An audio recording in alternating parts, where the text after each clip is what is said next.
السلام علیکم ورحمۃ اللہ وبرکاتہ۔ وعلیکم السلام ورحمۃ اللہ وبرکاتہ۔ محترم، کیا آپ میری نماز کے متعلق رہنمائی کریں گے؟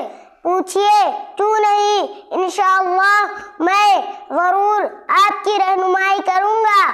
صلاۃ کی حالت میں کس چیز کا پایا جانا ضروری ہے؟ صلاۃ کی حالت میں وضو کا پایا جانا ضروری ہے۔ وضو کرنے سے پہلے کیا پڑھنا چاہیے؟ وضو کرنے سے پہلے بسم اللہ پڑھنا چاہیے۔ وضو کی بعد کی دعا کیا ہے؟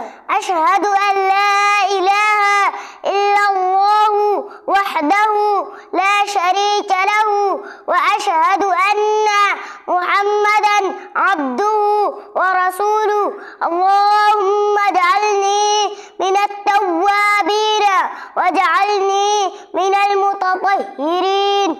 فرض صلاتوں کے نام اور ان کی رکعتوں کی تعداد کتنی ہے؟ فجر 2 رکعت، ظہر 4 رکعت، عصر 4 رکعت، مغرب 3 رکعت، عشاء 4 رکعت۔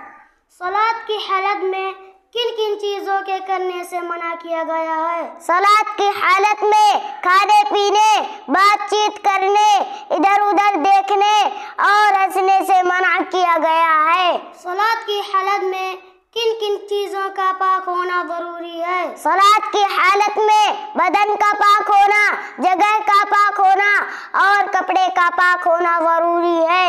جزاکم اللہ خیرا و احسن الجزاء۔ محترم، آپ کا بہت بہت شکریہ۔ اللہ تعالی آپ کو اس کا بہترین بدلہ عطا فرمائے، آمین۔ والسلام علیکم ورحمۃ اللہ وبرکاتہ۔